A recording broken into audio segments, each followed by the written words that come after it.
आत्मदेव पंडित जी बड़े ज्ञानी थे, विद्वान थे, खूब भगवान की कृपा से धन संपत्ति भी थी। कमी थी तो इस बात की कि घर में कोई संतान नहीं थी। इन्होंने अनेक धर्मानुष्ठान किए, खूब यज्ञ वगैरह किए, पर फिर भी संतान की प्राप्ति नहीं हो सकी। अब जब संतति की प्राप्ति नहीं हुई तो बड़े दुखी रहने लगे, उदास रहने लगे। देखो, होना यह चाहिए कि हम जो चाहते हैं वो भगवान दे दें तो भगवान की कृपा है, और हम जो चाहते हैं वो भगवान ना दें तो भगवान की इच्छा समझ के उसी में अपनी इच्छा मिला लो, जो भगवान चाहते हैं। और हम तो ये कहते हैं कि भगवान ने यदि संतान दी है तो ये भगवान की कृपा है, और यदि भगवान ने संतान नहीं दी तो ये भगवान की डबल कृपा है। आप कहेंगे डबल कृपा कैसे है? भगवान चाहते हैं कि आपके द्वारा खूब भजन हो, खूब सत्कर्म हो, संसार में उलझो ही मत, खूब भगवान के रास्ते पे चलो। इसलिए भगवान ने कहा कि रहने दो ये सब। आत्मदेव जी बड़े दुखी हो गए, क्योंकि घर में जो तुलसी का पौधा लगाते हैं वो भी सूख जाता है, जो गैया घर में रखी है वो भी बछड़ा नहीं दे रही है। अब दुखी होकर मरने का निश्चय करके घर से निकल गए। जंगल में जाकर आत्महत्या का निश्चय करके बैठे थे। रोना आ गया, रो रहे थे। तो उनको रोते देख करके एक सन्यासी जी, एक महात्मा जी वहां से निकल रहे थे, उनको दया आ गई। अकेला ब्राह्मण जंगल में रो रहा है, हो सकता है भगवान की प्राप्ति के लिए रो रहा हो, भगवान कैसे मिलेंगे। तो सन्यासी जी आए, पूछा क्या बात है, क्यों रो रहे हो? कथम रोदसी पर तुम काते चिंतावली असी, तुम्हें क्या चिंता है, तुम क्यों रो रहे हो? ब्राह्मण बोले कि मैं इसलिए रो रहा हूं कि मेरे घर में कोई संतान नहीं है। सन्यासी जी को लगा कि अरे, मैं तो सोच रहा था भगवान के लिए रो रहा होगा, ये तो संसार के लिए, संतान के लिए रो रहा है। चलो अब इसका रास्ता दिखाएं। समझाया। देखो ब्राह्मण देवता, जरूरी नहीं कि संतान होने से हम सुखी हो जाएंगे। यदि संतान होने से सुखी होगा करते तो सभी लोग प्रायः संतानवान हैं। क्या सब सुखी हैं? सुखी तो नहीं है। वो आत्मदेव जी बोले नहीं जी, वो बात सुखी दुखी की नहीं है। बात यह है कि मेरे मरने के बाद मेरा पिंडदान कौन करेगा, कौन मेरा श्राद्ध करेगा, कौन मुझे जल देगा, मेरे पितृ नरकों में चले जाएंगे। ये बात सुनकर के और सन्यासी जी ने समझाया कि बात तो तुम्हारी बिल्कुल ठीक है कि पुत्र होता है तो श्राद्ध करता है, तर्पण करता है, पिंडदान करता है, ये पुत्र का धर्म है। पर माता पिता का यह कर्तव्य नहीं है कि वो ये सोचे कि बेटा पिंडदान करेगा और हमारी सदगति हो जाएगी। सुनो, पुत्र से सदगति नहीं होती, पुण्य से सदगति होती है। भैया सदगति चाहते हो तो सत्कर्म करो, भजन करो, नाम सुमरण करो। पर आत्मदेव पंडित जी नहीं माने कि नहीं नहीं महाराज, मुझे तो बड़ी प्रबल इच्छा है। आप लोग महात्मा लोग, आप क्या जाने ये संसार का सुख, संतान का सुख क्या होता है। पारासर जी इतना ज्यादा हट करके आत्मदेव बैठ गए। बोले या तो मुझे संतान के लिए कोई उपाय बताओ, नहीं तो मैं आपके चरणों में माथा पटक पटक के प्राण त्याग दूंगा। अब तो डर लगा सन्यासी जी को कि कहीं ये मर गया तो मुझे ब्रह्म हत्या लगेगी। फिर सोचा कि चलो कुछ उपाय करते हैं। तो अपनी झोली में से एक फल निकाला और आत्मदेव पंडित जी को दिया। कथा आप सबने सुनी है कि नहीं, ये वाली सबने सुन रखी है? तो उसी ढंग से फिर सार सार सुना देते हैं। आत्मदेव पंडित जी फल लेकर के आए और बड़े प्रसन्न हो रहे थे कि चलो अब हमारे घर में भी किलकारियां गूंजेंगी, हमारे घर में भी बच्चे का जन्म होगा। पत्नी को फल दिया। पत्नी का क्या नाम था? धुंधुली। और नाम से ही पता चल जाता है देवी जी कैसी होंगी, धुंधुली है? उसने कहा नहीं नहीं, अभी फल नहीं खाएंगे, फल बाद में खाएंगे। और फल खाया ही नहीं, फल बहन के कहने से गाय को खिला दिया। अब समस्या यह थी कि पंडित जी पूछेंगे कि क्यों फल खाया तो क्या लाभ हुआ। तो गर्भिणी होने का नाटक करने लगी। महाराज मुझे लाभ हो गया, मैंने फल खा लिया, मुझे लाभ हो गया, आप पिताजी बनने वाले हैं। आत्मदेव जी बड़े भोले थे, उसके षड्यंत्र को नहीं समझे। लेकिन षड्यंत्र करके कपट करके जो किया जाता है उससे कभी परिणाम अच्छा नहीं आ सकता। इसलिए कहा जाता है कि भैया अधर्म का रास्ता, झूठ का रास्ता कभी आपको सच्चे सुख की पास नहीं ले जा सकता। यदि सुख की चाह है तो सच्चाई के रास्ते पर चलो। सच्चाई का रास्ता तो कठिन है पर मंजिल बहुत अच्छी है, और पाप का रास्ता तो सरल है पर मंजिल बहुत बुरी है। तो रास्ता अच्छा चाहते हो कि मंजिल अच्छी चाहते हो? रास्ता सरल हो लेकिन गड्ढे में ले जाके पटक दे, ऐसे रास्ते से क्या फायदा? भले ही रास्ता थोड़ा कठिन हो लेकिन जो रास्ता हमें अपने लक्ष्य पर और अच्छी जगह पे ले जाए वही रास्ता चलना चाहिए कि नहीं? ये झूठ का रास्ता, कपट का रास्ता देखने में लगता तो अच्छा है पर ये कहां ले जाएगा? बोले ये उस दुख के सागर में ले जाके डाल देगा जहां से कभी नहीं निकल पाएंगे। और यदि जीवन में सुख चाहते हो कि हम वहां पहुंच जाएं जहां सुख का सागर है, तो सत्य के रास्ते पर चलो, प्रेम के रास्ते पर चलो, अच्छाई के रास्ते पर चलो। आत्मदेव पंडित जी तो बाहर चले गए थे, उनके घर में उत्सव होने लगा। पंडित जी को पता चला, क्या हुआ? बोले आपके घर पुत्र हुआ है। और पुत्र तो हुआ नहीं था, वो बहन का बेटा ले आई थी, नाटक करके दिखा दिया। तो आत्मदेव जी को यही अनुभव हो रहा था कि मेरा पुत्र है। नामकरण हुआ। अच्छा, पंडित जी सोच रहे थे कि मेरा नाम है आत्मदेव, तो बेटे का नाम रखूंगा ज्ञानदेव, ब्रह्मदेव, कोई बढ़िया सा नाम रखूंगा। धुंधली बोली, सुनो जी, कष्ट हमने उठाए, जन्म हमने दिया, तो नाम भी हम ही रखेंगे। पंडित जी बोले तुम रख दो, उसमें क्या है? बोले मेरा नाम धुंधली, तो बेटे का नाम रखूंगी धुंधकारी। क्या नाम रख दिया? धुंधकारी। ठीक है देवी, जो तुम्हें अच्छा लगे रख लो। अब पंडित जी बड़े प्रसन्न थे। धीरे धीरे बच्चा बड़ा हो रहा था। अभी 3 ही महीने का बालक हुआ था कि एक और बालक हुआ। कहां? वो गाय को जो फल खिलाया था उस गाय ने एक बछड़े को जन्म दिया। तो वो बछड़े के जैसा नहीं था बल्कि मनुष्य के बालक जैसा था। त्रिमासे निर्गते चाथो सधेनो सुसुरैर्भकं शरवांग सुंदरम दिव्यम निर्मलम कनक प्रभम शरवांग सुंदरम दिव्यम निर्मलम कनक प्रभम। सन्यासी जी के द्वारा जो फल दिया था उससे गाय को जो संतान हुई, बड़े निर्मल दिव्य कांति वाला बालक, जो बड़ा ही अनुपम सुंदर है, स्वर्ण जैसी कांति है, ऐसे बालक का जन्म हुआ। के तथ्य कालेन तो जातो तरुणो तनया विभौ को कर्णः पंडितो ज्ञानी धुंधकारी महाखला। गाय से जिस बच्चे का जन्म हुआ उसका नाम क्या रखा? गोकर्ण। अब दोनों बच्चे धीरे धीरे बड़े हुए तो जो गोकर्ण जी है वो तो बड़े पंडित हैं। पंडित शब्द का अर्थ यहां क्या है? पंडित का मतलब है ज्ञानी। पंडित कोई जाति का मतलब नहीं है। पंडित का मतलब है जो किसी चीज में निपुण हो। तो गोकर्ण पंडितो ज्ञानी, गोकर्ण पंडित है। पंडित माने कुशल, ज्ञानी।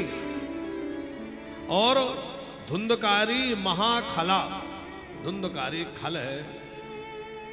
अच्छा, खल कैसे कहते हैं? हमारे राजेश रामायणी जी थे, वो एक बड़ी अच्छी बात कहते थे बाबूजी। बोले खल शब्द में 2 अक्षर है, एक खा और एक ला। तो बोले खल का मतलब है जो खाए और लड़े।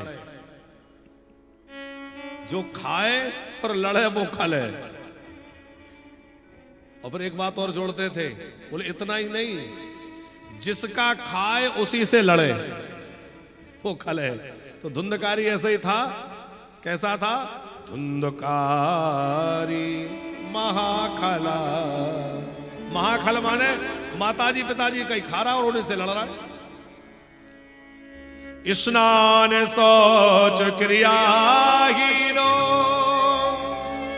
दुर्भक्षी क्रोध वर्धिना। दुर्भक्षी क्रोध वर्धिता दुष्परि ग्रह करता चा सब हस्ते न भोजनम।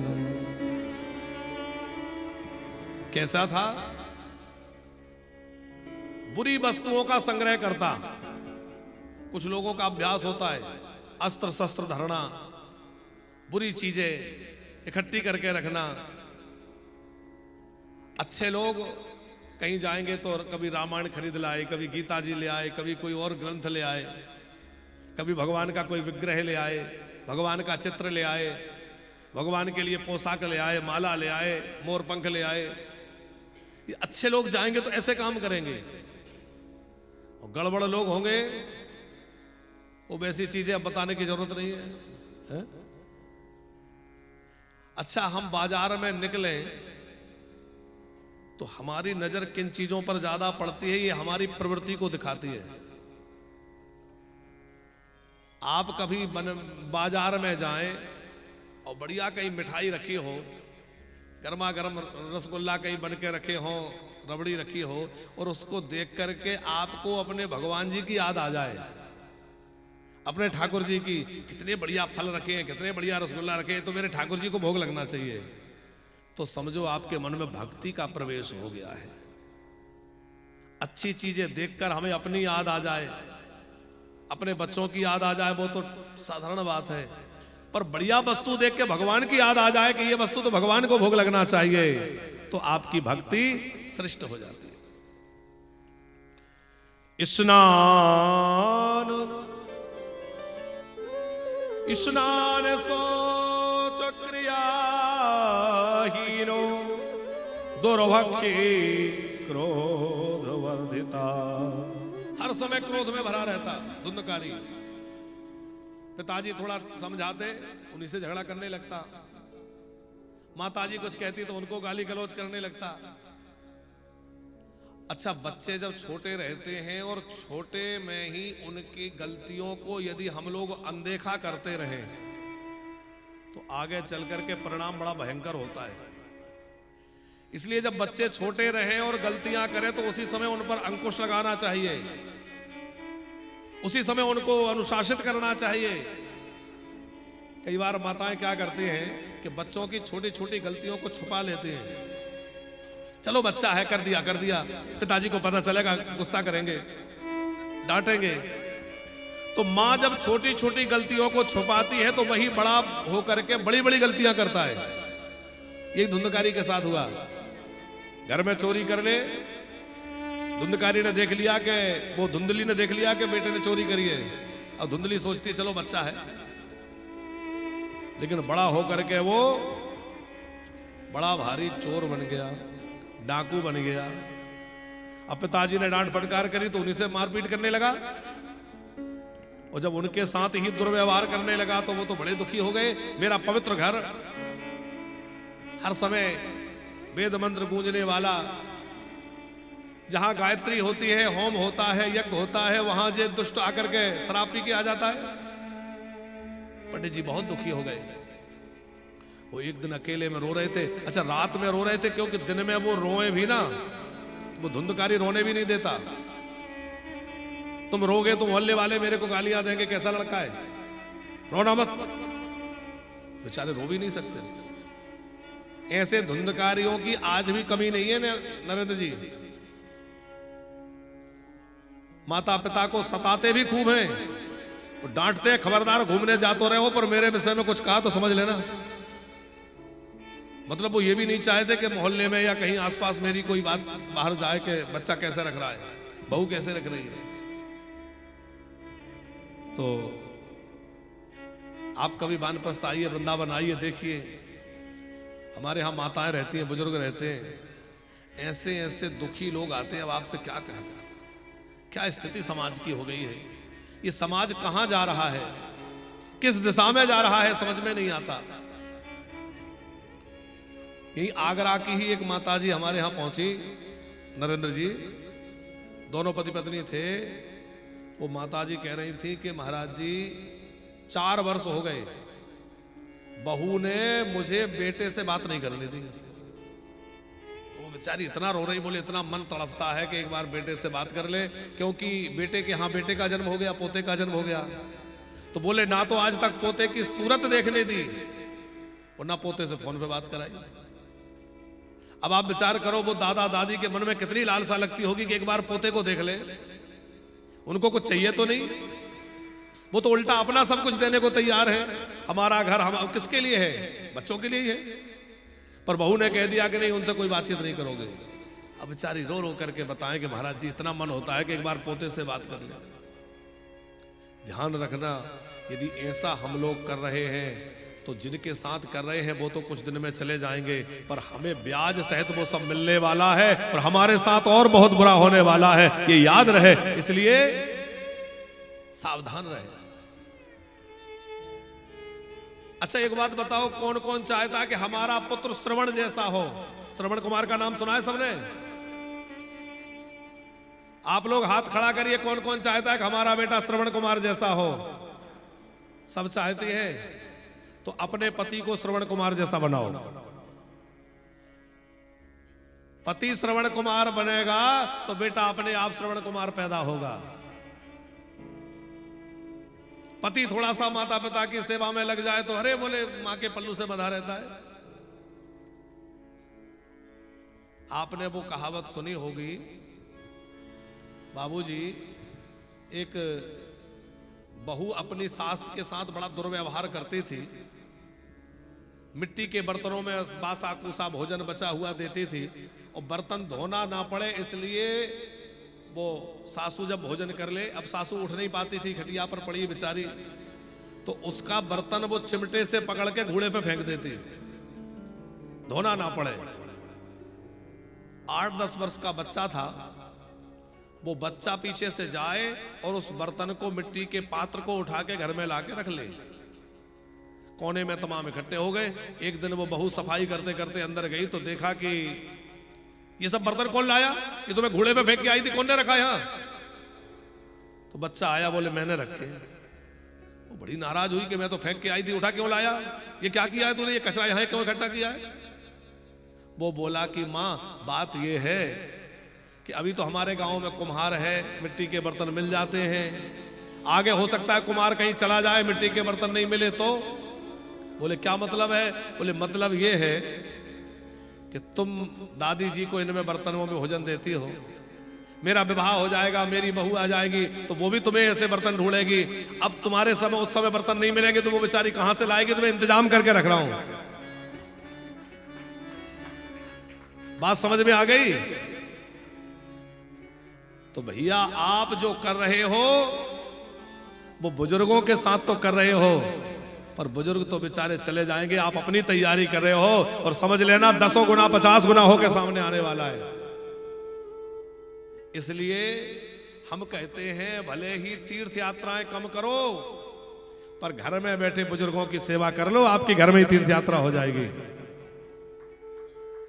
आप पूजा पाठ न कर पाओ तो कम कर लेना, पर घर में बैठे बुजुर्गों को प्रसन्न कर लेना। जिन घरों में बुजुर्गों के आंसू दुख से टपकते हैं उन घरों को छोड़कर लक्ष्मी, ऐश्वर्य, सुख सब विदा हो जाता है। इसलिए ध्यान रहे, हमारे बड़ों के, बुजुर्गों के आंसू घर में नहीं टपकना चाहिए, वो दुखी ना रहे, उनका मन प्रसन्न नहीं रहेगा तो आपका किया हुआ सब बेकार हो जाएगा। इसलिए बुजुर्गों को खुश रखो, बड़ों को प्रसन्न रखो। जीवन में भगवान इतनी कृपा करेंगे, बड़ों का आशीर्वाद इतना बड़ा काम करता है साहब, भगवान का वरदान भी पीछे रह जाए बड़ों के आशीर्वाद के आगे। गोकर्ण जी ने अपने पिताजी को समझाया, पिताजी मत रोइए, आप तो पहले भी रोते थे, आपको जब कोई संतान नहीं थी तो आप रोते थे बेटा नहीं है, बेटा नहीं है, अब हो गया तो रो रहे हैं बेटा है, पर नालायक है। तो सच्ची बात यह है कि रोने का कारण पुत्र होना या नहीं होना नहीं है, तो बोले पुत्र होने से नहीं रो रहे, आप रो रहे हैं आसक्ति के कारण।